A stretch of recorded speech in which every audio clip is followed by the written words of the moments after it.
right. Greetings. Welcome back to Black Bear News, where everything is connected. How are you all doing? Good to see you. Thanks for hanging out with me every day on the internets. I'm live on YouTube, Brockfin, Callin, and on Twitter. Excuse me. Welcome, everyone. All right. Having a hard time straightening out my picture. Okay. I turned up the wrong knob. All right. Welcome back to Black Bear News, where everything is connected. We're live on YouTube, Brockfin, Callin, and on Twitter. Thanks for being here. Warning, viewing this video might cause you some uncomfortable feelings, so if that's not what you're up for, then find a cat video or something, or, a horse video running through a field. That might make you feel better. I don't know. All right. Well, this is crazy. Opened up my computer to see this today. Warning now at 1.9 C. Now at 1.9 C above the 1850 to 1900 IPCC baseline. Graph courtesy of Elliot Jacobson. I just want to look at this a little more. Well, he's retweeting himself. This is David Ulrich. Thermal saturation. Since 1971, about 89% of the excess heat in Earth's climate system has been stored in the ocean, with 6% on land, 1% in the atmosphere, and about 4% going towards melting ice on land and sea. If the ocean can no longer take up excess heat, as it once did, then land, already at 6%, will be tasked with the additional load. We should be very concerned, as this is how desertification begins. Exactly. And this is the fear of like a super El Nino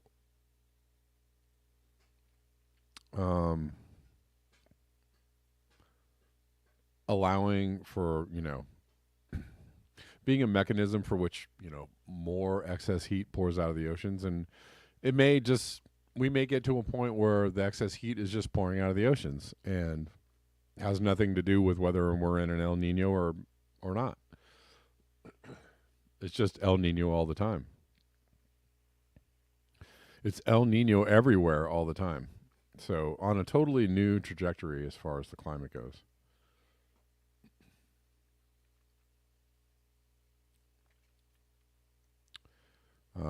But this is well,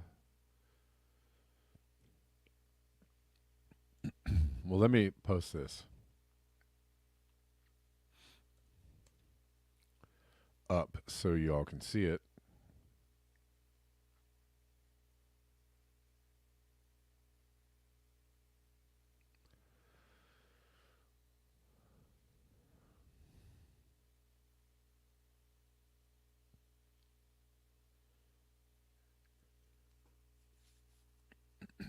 Is that real, Funky Mystic? 962 likes. This video has 962 likes, really? Okay. 7 likes. That's interesting. Okay.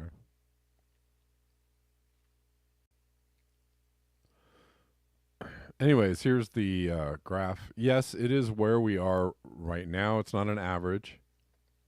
It's not an average of the last 12 months or 3 years or 5 years or 10 years.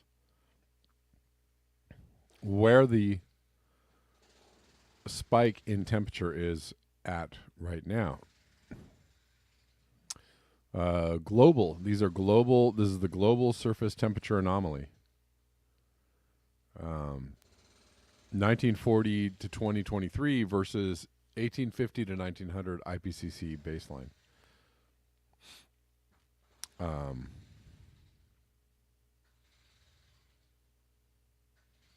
So using that baseline, we're at 1.9 currently. That should cause some pause. Well, wait, let's go back to this.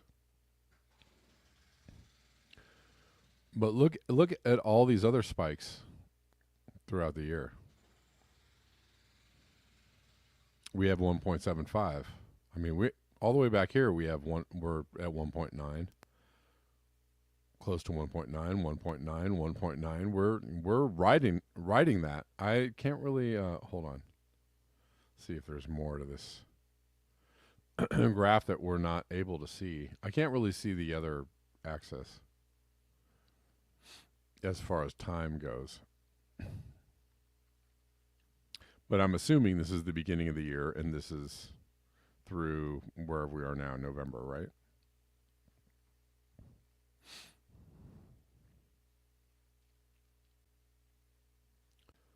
Or maybe it's going all the way back. I don't know. Who knows?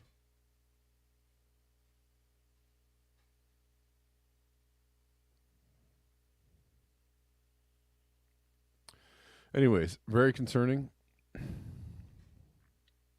More from David Ulrich. Will global warming continue even after we hit net zero emissions? What do you all think? The longer it takes to reach net zero, the greater the risk that global warming will continue for decades or millennia, even after we have cut greenhouse gas emissions.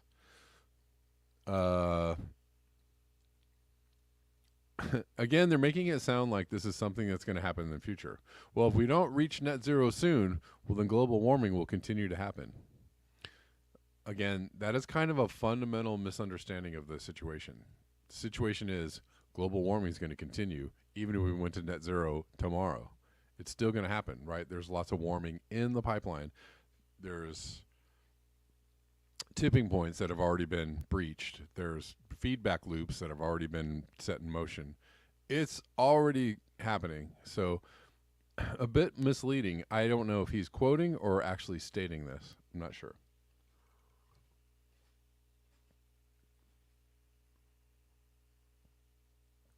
I guess he's quoting it because it's according to an assessment by climate researchers who don't want to tell you what's really going down. And that's unfortunate because the more you keep people from the truth, the more you scramble their brains. Hey, Rockfin, what's up? We got a couple people watching on Rockfin. Go ahead and, like the video or comment or say something.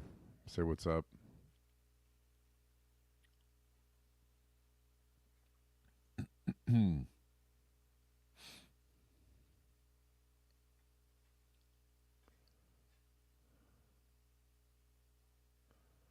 This is interesting. Oh, hold on. Kind of wanted to go back to this that I was looking at. Nope. Shoot.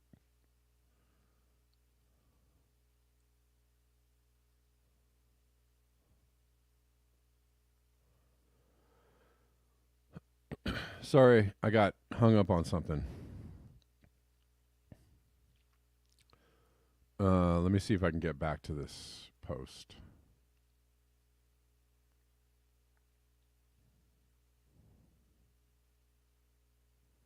Oh no, where did it go? Here, maybe I'll...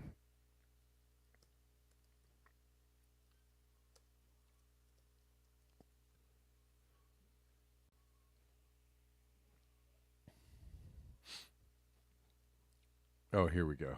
Thanks. Search function. All right. Something I want to put in the queue, as if I don't have enough already. All right, let me get back to reading this. So what they're saying is that warming may continue even if we get to net zero.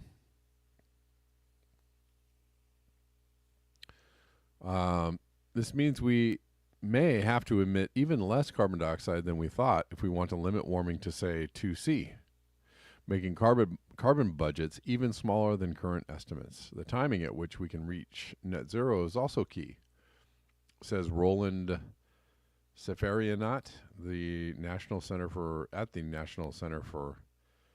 Meteorological Research in France. Climate modelers once assumed that CO2 levels would remain roughly constant after emissions ceased. In such scenarios, the oceans would continue to warm for several decades, leading to further surface warming. But more than a decade ago, modelers realized that, in fact, the oceans will continue to soak up some of the extra CO2, leading to a gradual fall in atmospheric levels and less of the sun's heat being retained. All right, well, so they give a mechanism by which this happens. All right, great. Recent climate models suggest that by coincidence, this cooling effect balances out the ocean warming, meaning surface warming halts within a few years of emissions stopping. Not all climate models are the same, however. What the heck? Standard climate models don't include all feedbacks, such as how much carbon is taken up by plants on land. More comprehensive Earth system models suggest that if, say, emissions stop when the world is 2°C warmer than pre-industrial times, there's a 33% chance the planet would continue to warm past 2.3°C.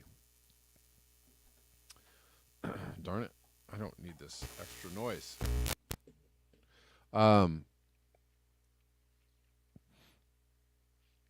Yet, this is still not the full story. This is because even the Earth systems models don't include all feedback, such as the melting of the ice sheets on Greenland and Antarctica. He and his team have now done a comprehensive assessment.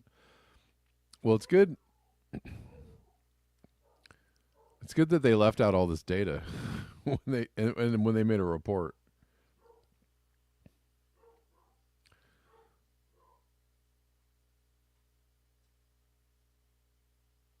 Right. It's always good to leave out some data when you're making a report on, kind of important things like whether or not the planet's going to fall into a spiral into hothouse Earth, right? It's always good to just, but it doesn't include all the data. If we include that, then things look different. I don't know. Maybe we should include it.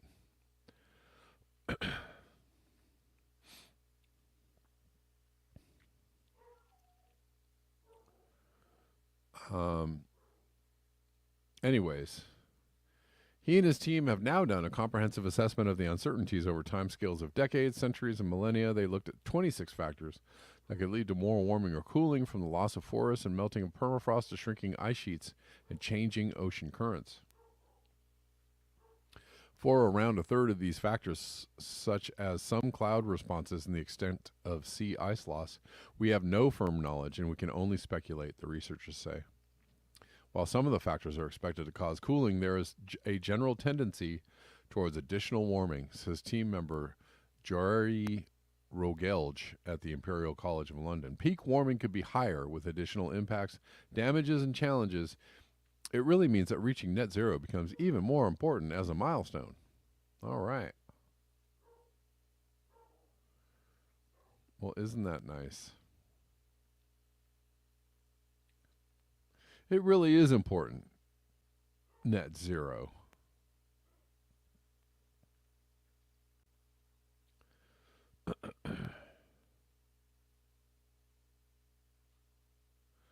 Moving over to something else real quick.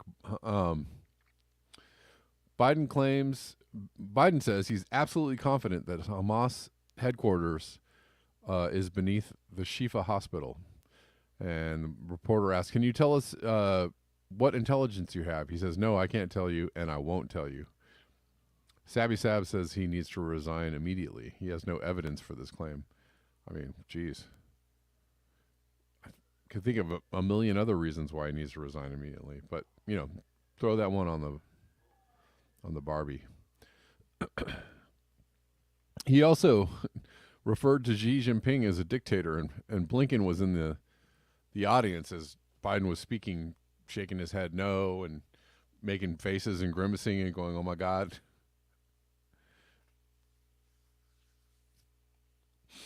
That's what happens when you get a senile person to run the country.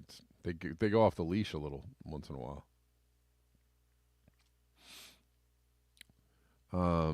Max Wilbert posts something from Jalopnik titled, "We're going to have to cut down a lot of big trees to upgrade the electric grid for EVs. Grid updates mean utility pole demand has exploded. Oh, did you ever think of that? We need more wooden utility poles if we're going to expand the grid for electric cars. Well, that's not so good for the climate now, is it? He says more evidence that this way of life is profoundly unsustainable and green tech is in no way, shape, or form a solution.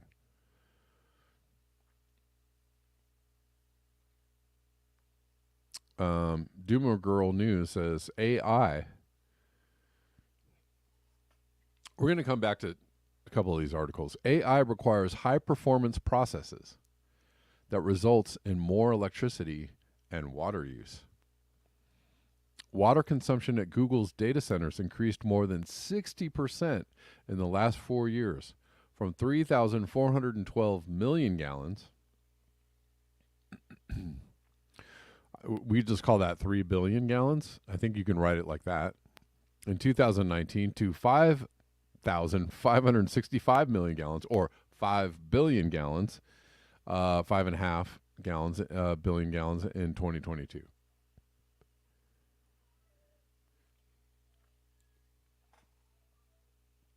And the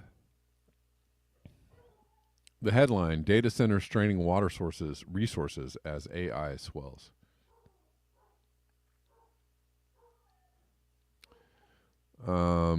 Chicken Tender posts this letter from the Army. Dear former service member, we write to notify you of new Army guidance regarding the correction of military records for former members of the Army following rescission of the COVID-19 vaccination requirement. As a result of the rescission of all current COVID-19 vaccination requirements, former soldiers who were involuntarily separated for refusal to receive the COVID-19 vaccination may request a correction of their military records from either or both the Army Discharge Review Board or the Army Board for Corrections of Military Records. Individuals may request a correction to military personnel records, including records regarding the characterization of discharge by submitting a request, etc. Individuals who desire to apply to return to service should contact their local Army, U.S. Army Reserve, or Army National Guard recruiter for more information. Wow. She says, sorry for calling you disease-spreading MAGA retards. Please come back and die for another proxy war in the Middle East.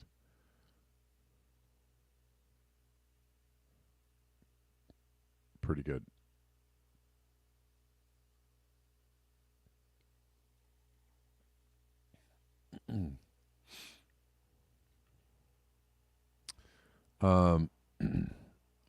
Old footage from Nelson Mandela, who visited Gaza in 1999, and says, choose peace rather than confrontation, except in cases where we cannot move forward. Then, if the only alternative is violence, we will use violence.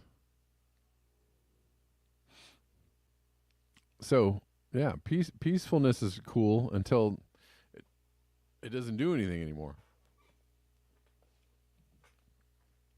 That's kind of how it works in revolutions. Like there wasn't a lot of peaceful revolutions in the past, right? There might have been very few. Even the peaceful revolutions were pretty violent.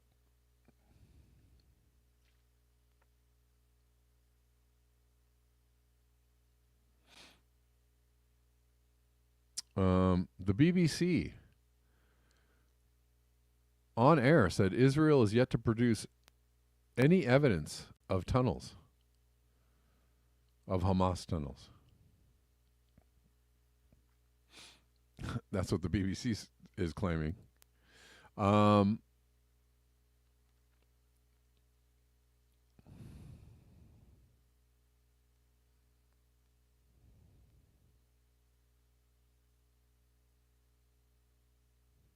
Hold on.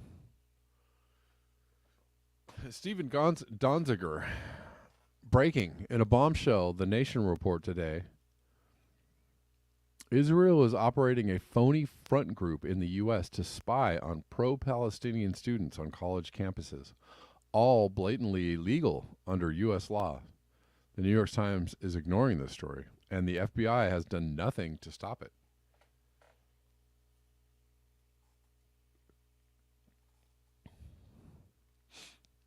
From The Nation, the headline is Israel's War on American Student Activists. For years, the Israel on Campus Coalition, a little-known organization with links to Israeli intelligence, has used student informants to spy on pro-Palestinian campus groups.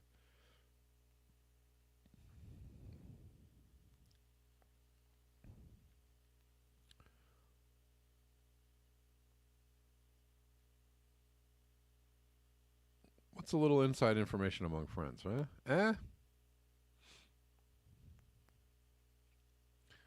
Just moving through the headlines or the cliff notes on a bunch of these stories, and I'll go back and talk about a few of them. It's from the Vigilant Fox. An attorney accuses the CIA. They're having COVID hearings in the Capitol right now.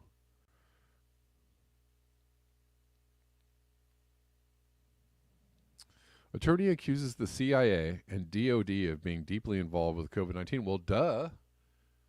There was a thing called Operation Warp Speed. Operation Warp Speed. The military was directly linked and involved in developing the COVID-19 vaccines. I mean, everybody kind of knows that.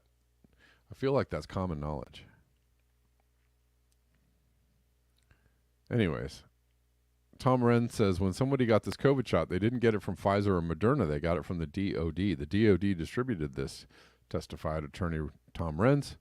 During the injuries caused by COVID-19 vaccines hearing, the contract with our federal government requires it to distribute this. The DOD had to ensure that there was absolute immunity. If you want to sue someone right now, you're going to have to sue the DOD. Good luck.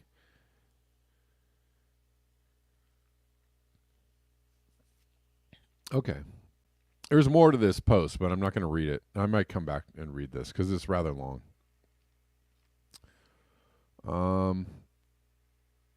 Don't know if you care about this or not, but exclusive. GM, General Motors, snatches key Tesla gigacasting supplier.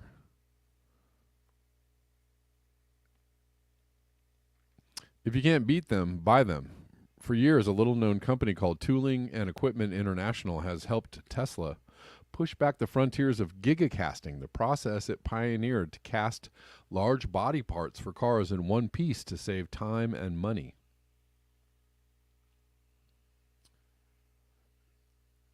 Until 2023, that is. TEI is now part of General Motors after agreeing to a deal that may have flown under the radar, but is a key part of U.S. automaker strategy to make up ground on Tesla. 4 people familiar with the transaction said. By snapping up a specialist in sand casting techniques that accelerated the development of Tesla's gigacasting molds and allowed it to cast more complex components, GM has jump-started its own push to make cars more cheaply and efficiently at a time when Tesla is racing to roll out a $25,000 EV. The People said. All right.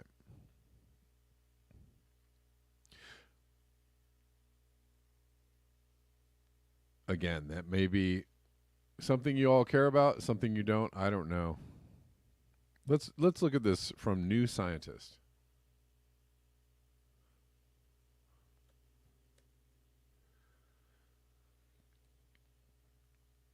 I mean, car manufacturers dueling to hurry up and make the last cars on the planet, I think. What's up? ARAM got a couple of comments on Rockfin. I don't know where all the Rockfin people are. Jimmy Dore is doing a show right now, so that might be why. I don't know. Who knows? It looks like there's some people watching though, so good on you if you're watching the show at 2:32 on a Friday afternoon, or whatever time it is where you are. All right. New Scientist asks, will global warming continue even after we hit net zero emissions? I mean, I did read a lot of this already, so I don't know how much more I can get out of this article. Understanding how the atmosphere responds to rising and falling carbon emissions is a complex business, and now researchers have found taking longer to reach net zero could see global warming continue afterwards. Do you think... Oh, I can't read this anyways. Do you think they're just trying to let people know?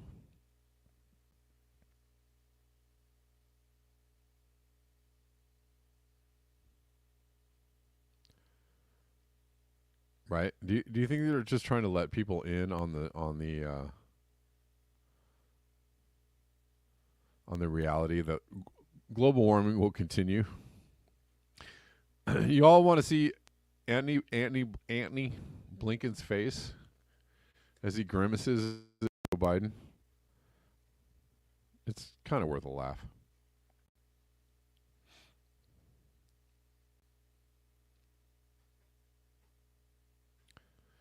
I think they're trying to slowly, it was kind of like a few years ago, before I put some sound on this. A few years ago, it was just a couple years ago, they were like, there were a few articles out there saying, well, we could touch 1.5 C in the next few years. And I was like, look what they're doing.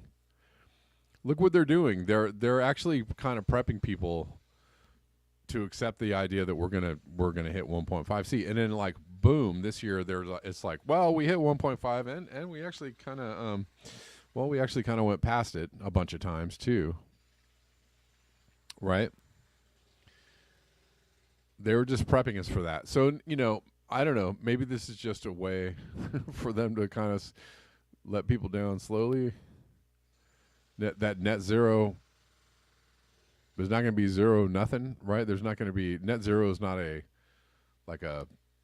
goal that's we did it. We reached net zero. We saved planet Earth. Yay. Like that's been the message about net zero for the longest time. It's been like, yeah, if we only can get to net zero, then we'll save the planet. It'll be like the Avengers or something. It'll be like a superhero movie, right? Well, let's all play the game of net zero. But they're letting you know, like, it don't matter. We're going to hit net zero, or we'll keep on warming. Okay. Lee Camp says, the moment Blinken hears his senile boss undo months of work with one sentence.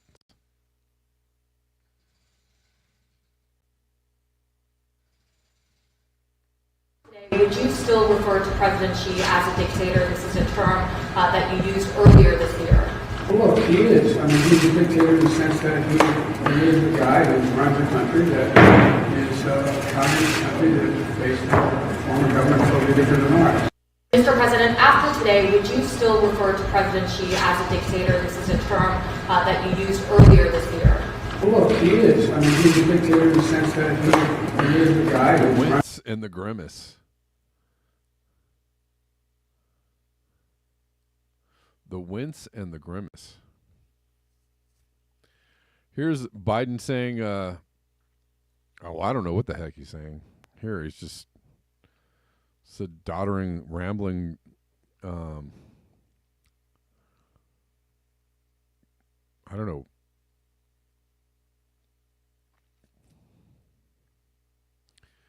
Man, people are really done with the Biden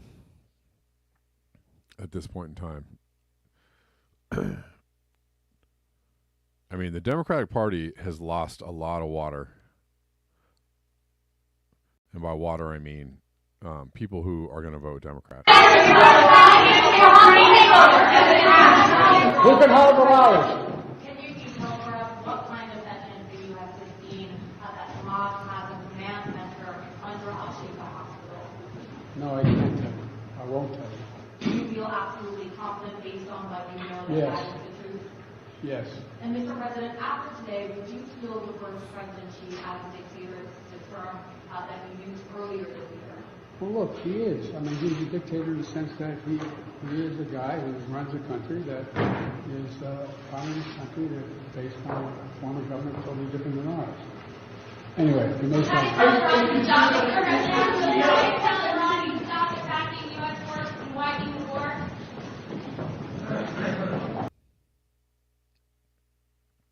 Wow, just straight out calling Xi Jinping a dictator. Oh, I mean, sure. But that's not what they want. They don't want, that's not the official line they want people pushing out there. What is going on with Colin? Colin is weird, man. I get a lot of people like with the same name and different different avatars. I'm like, is this the same person with two different accounts? Shit, why are you doing that? Like, do you why do you have time for all of this? It's really very bizarre. All right. It's hard to tell, like, if the people listening and calling are actual people or not. Or it's very easy to tell that they're not actual people. Something like that. All right, let's look at this. No, this is not what I wanted to look at. Let's look at how many trees we have to cut down in order to save the planet from emissions.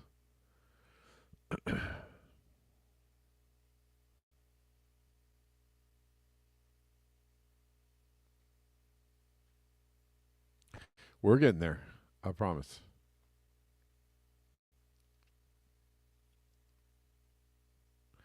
Yeah, I know I kind of did a little rambling thing the other day about about moving the show to 2, but I think 2 is going to be, we're going to try and go for 2 p.m. So I'm here at 2 p.m. today. We're going to try and do the show tomorrow at 2 p.m. and the next day at 2 p.m. and we'll see how that goes. 2 might be the new time for the show. Grid updates mean utility pole demand has exploded. Over 120 million wood power poles stand in the United States, literally propping up our aerial wire power grid. Every single day, some of these poles age out and need to be replaced. Some are damaged by fires, car crashes, or natural forces, wind, woodpeckers, beavers, and rot, chiefly. As we continue to spend more on our aging infrastructure, we're also leaning on it more than ever to power our lives. Increased electric car adoption, large-scale solar and wind farms, and a $1.2 billion infrastructure bill mean we're going to need a whole lot more power poles in the near future.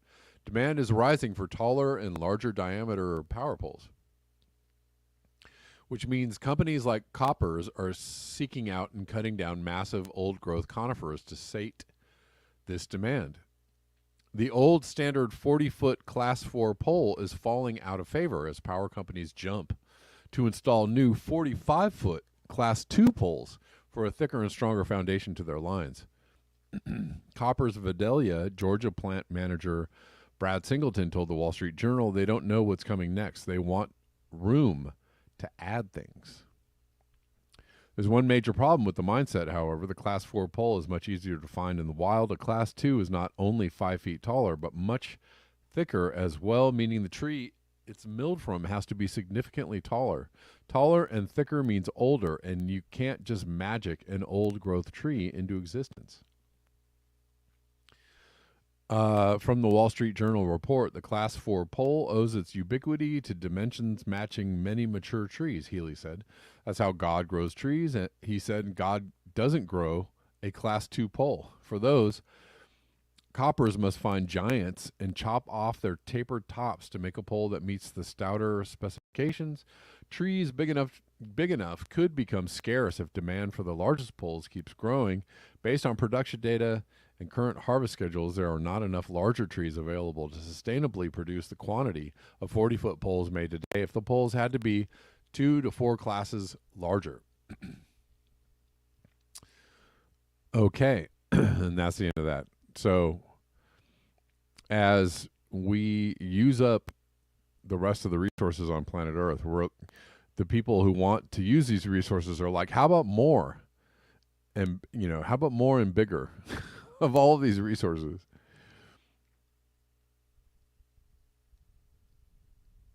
We're going to need more of everything, guys. Yeah, but our reports, our reports state that we have less of everything. No, Schmedley, we need more of everything. Get me more right now. Well, sir, but I just said we have less. You're fired.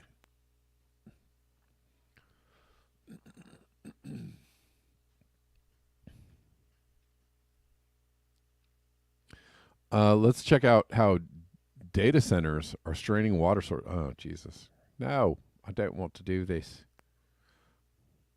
I just don't want to do it. Hold on.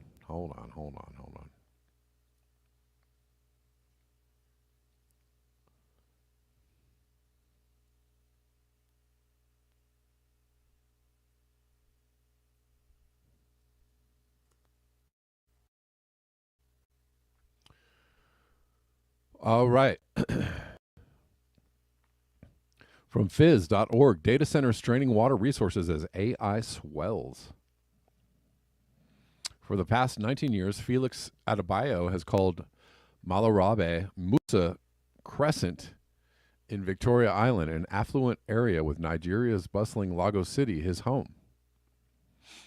When he secured a gatekeeper position at a company in the neighborhood in 2004, it came with the added bonus of free accommodation. However, with this move came an unexpected challenge: access to clean drinking water.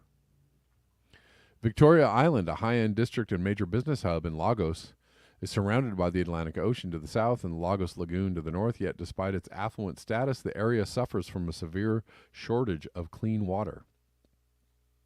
Speaking to SciDev.net outside his apartment, 52-year-old Adebayo shared how this had affected his family's daily life. We buy water to drink, we buy water to cook, said Adebayo. The shortage, experts say, is due to the shallow water table and intrusion of salt water into its groundwater. So even though some residents resort to boreholes, the water is unsuitable for even basic needs like bathing, let alone drinking. Adebayo explained you can't dig a borehole and get clean water from it because the water you get underground is the same. Located around 300 meters from Adebayo's residence is the data center of IPNX, a telecommunications company focused on providing last-mile connectivity services. Another center, MDXI, claims to operate the largest carrier-neutral data centers not tied to any one service provider in West Africa. It has its head office within FF Millennium Towers in Lagali Ayorinde Street, less than 2 kilometers from Adebayo Street. According to Data Centers Map, an open resource for researching data centers, no fewer than 10 data centers are headquartered in Lagos, where water resources are stretched. Data centers like these often use large amounts of water for electricity generation and for cooling.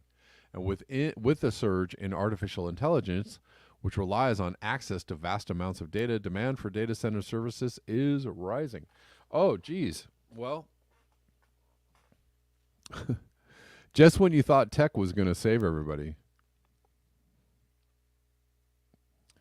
right? I mean, we have the danger of climate change taking out a whole bunch of nuclear power plants as water rises and floods happen more often, et cetera, et cetera. But these same issues could also take out data centers and probably will affect people's access to the internet and to information, right? So so many things are affected by extreme weather events, which seem to be happening all the time, right?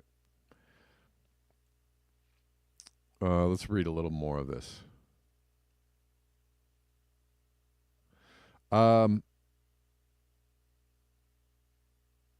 Data centers like these often use large amounts of water for electricity generation and for cooling.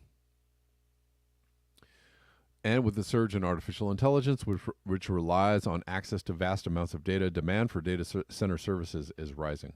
However, while the carbon footprint of such centers might be made public, little information is publicly available about their water usage. In Lagos, the city's water shortage predates the data centers and is largely linked to rapid population growth, inadequate infrastructure, and pollution, among other things, says Sadat Ajijola, a senior lecturer in the Department of Architecture at Nigeria's Lead City University. I'm going to read that as Lead City and not Lead City. However, pressure on existing limited water resources from data centers may have significantly strained the provision of adequate clean water. The establishment of AI and data centers in Nigeria can facilitate technological development, foster collaboration with global tech companies, and generally improve economic growth, said Adjijola. However, it can exacerbate the strain on the already limited water supplies and potentially impact the people's access to water. And so not just AI, but, there's manufacturing, mining, oil extract. All of these things need water. All of these things require vast amounts of water, and we're losing precious groundwater by the day. All right. I may be doing one or two more stories, but before I do that,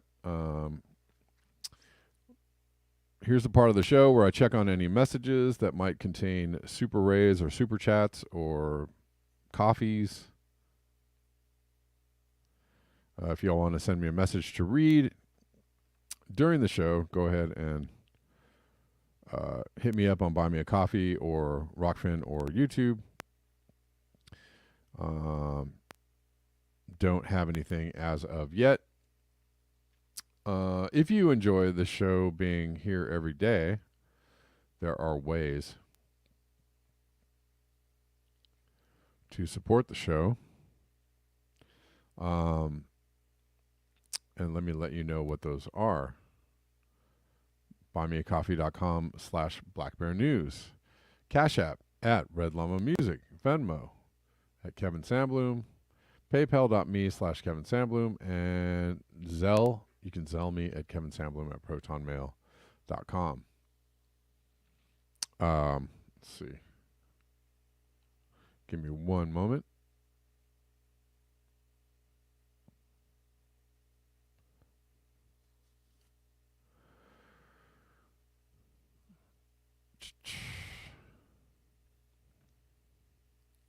Being here every day takes a lot of time, a lot of energy, and so it is essential and crucial that y'all support the show on a monetary way, if you can. Because the more I have to do other things in order to, and I'm stretched all the way thin, as so many other people are, the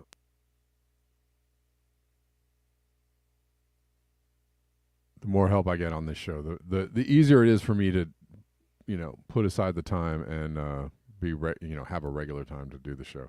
All right.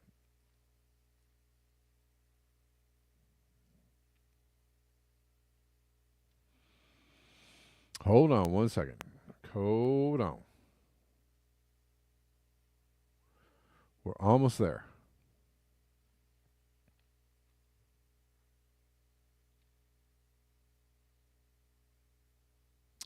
Let's quickly look at this letter from Stephen Donziger, or this article from The Nation. Give me 1 second. Give me a second, William. Israel's war on student activists.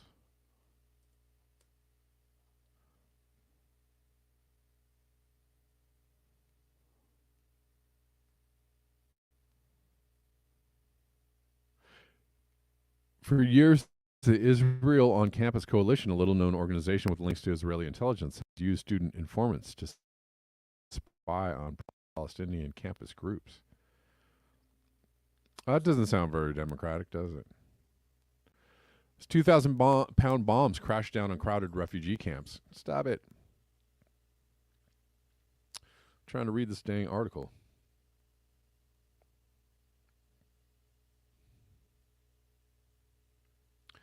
£2,000 bombs crashed down on crowded refugee camps in Gaza. The seismic reverberations are increasingly being felt on campuses throughout the United States. When a 2,000-pound bomb hits the ground, the earth turns to liquid. Mark Galasco, a military expert, told the Washington Post, it's like an earthquake. On October 11th, a boxy white truck pulled up in front of the main entrance to Harvard University, a black wrought iron gate adorned with a stylish Georgian revival wreath. Attached to the truck's sides and back were three garish billboard-style LED screens displaying the images of dozens of students. Beneath their faces were the words, Harvard's leading anti-Semites. Whoa, whoa. And the putative URL, harvardhatesjews.com. Good God. That's harsh.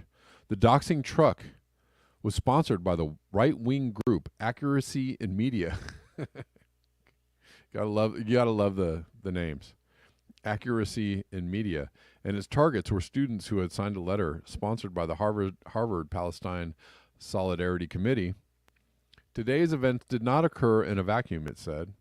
For the last 2 decades, millions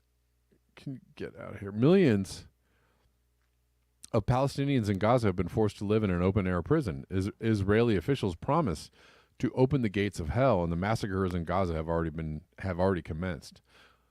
Leaving Harvard, the truck began a McCarthyite search and destroy mission, driving to the homes of each of the students to out their locations and ruin their future job prospects.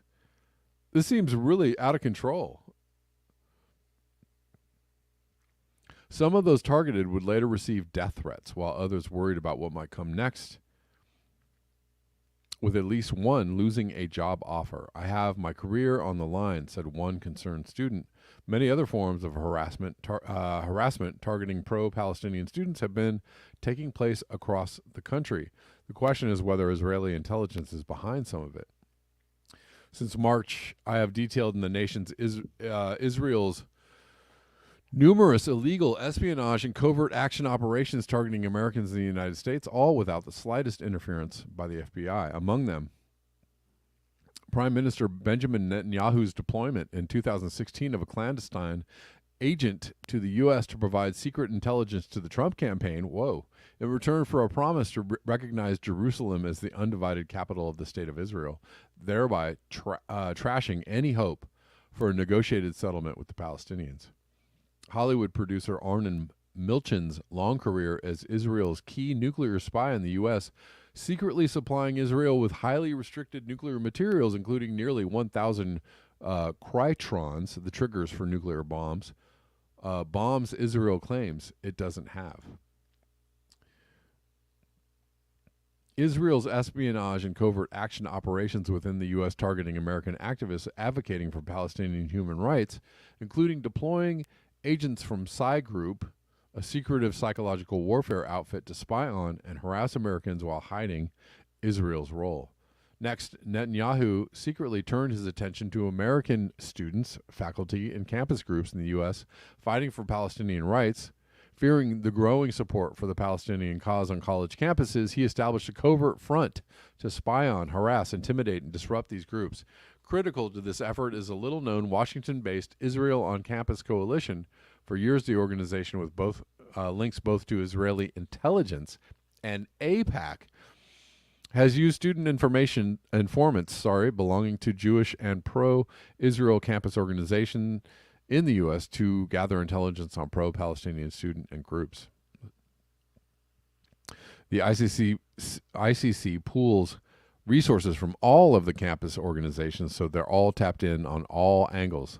Lila Greenberg, the senior national field organization for AIPAC at the time, told Tony Kleinfeld in 2016. Wow, this is kind of nuts.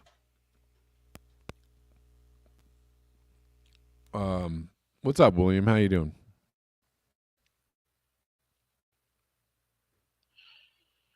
Hey, can you hear me okay today? Yeah. I can hear you.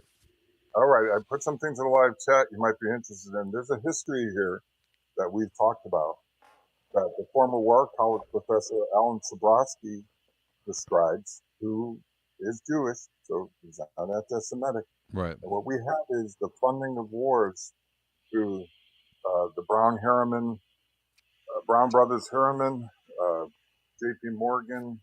Uh, Basically, you have the British royals and the bankers working together, funding wars through the U.S., through Israel, through the Nazi Party. There's a long history of this. So I put a series. If anyone's interested, I did a lot of research, put a series of links in your live chat, Kevin, your calling chat. Okay. I don't know if anyone wants to look into that. And so, um, you know, the information's there. You can make it what you like, obviously. And I would remind people of JFK's. I always go talk about his 1961 speech for the press corps on secret societies, the monolithic conspiracy speech that he found repugnant, that he said were our true enemy. So there's also a link on secret relationships and contracts I put in the World Secret Society. These are real. We've heard of the Skull and Bones, right? Everybody's heard of that, right? Right. Yale, Skull Right. and Bones. There's a whole lot more. I mean, I'm learning as I'm researching. It's not like who gets taught this? Nobody, right? Yeah. So anyway, we have Abel Harriman and Prescott Bush were funding partners in Brown Brothers Harriman and Co., which funded Nazi Germany. Pierce Rockefeller was a director in the Brown Brothers Harriman, for example. Yeah. And Netanyahu's saying that anyone who wants to thwart the establishment of a Palestinian state has to support bolstering Hamas and transferring money to Hamas. This is part of our strategy to isolate the Palestinians in Gaza from the Palestinians in the West Bank. Israel PM Benjamin Netanyahu said in 2019. He also mentioned funding Hamas as far back as I can see to 2006 publicly, but who knows, what was happening before that? I don't know. So the United States incessantly points the finger and blames Iran for the problems concerning Israel and the terrorist group Hamas, threatening to launch open war against them, which is not being discussed by the mainstream media. Well, now it is. It's the older article. Politicians across both aisles in the U.S. Department of Defense, the secret is that Hamas is actually a creation of the United States and Israel. Yep. Sound familiar? Yep. Right? Yeah. Yeah. So- I mean, well, and so, where did I hear the other day? there's a secret Israeli intelligence or service who the acronym is ISIS. Yes, it's actually right. It's Israeli Secret It's Intelligence. the Israeli Secret Intelligence Service, right? So that's Yeah. it's ISIS. Yes. Yeah. So interesting, right? Yeah. I mean, this is what's really happening, not Yeah. what we're told, right? Yeah. Of course. So I also found links on the funding of the Nazi Party and who Hitler was really representing. But I don't know how deep you want to go. I know we're still in YouTube, or where are we? Yeah, We're still on YouTube, yeah. So I hope. don't want to go too deep on it, but thank you for supplying the information, man. I really have to actually end the show, Sure. but I appreciate the links that you put in the chat. I'll check them out. Yeah, we got to know what's really going on. Otherwise, we're doing what we're and also, Greg on Colin, thanks for commenting. I'm glad that you people have so many choices of information, and I'm glad that you can choose Black Bear News and get involved in the chat. I appreciate it. All right, thanks, William. You're I appreciate welcome. you, Thank man. I'll probably talk to you tomorrow. All right, very good. Thank you. All right, guys. That does it for me. Thank you so much for your eyes, your ears, and your conscience. I will see you tomorrow at 2 p.m. Pacific Standard Time. That's the new time. Oh, got a really very gracious tip on Rockfin from Rich Diana. Thank you, Rich. Rich says, it's your world to save now, Kevin. I tried, but I was so outnumbered. All right, man. Dang. That sounds depressing. But I'll do my best if that's my charge, if that's what I'm charged with. I'll do my best. Thanks, man. Thanks for the tip. I appreciate you. Let me check in on all the other platforms, make sure I didn't get anything, I didn't miss anybody as I am signing off. Thanks everyone for hanging out and watching the show. Yep. Same bat channel, new bat time, 2 p.m. Pacific Standard. And until next time, peace.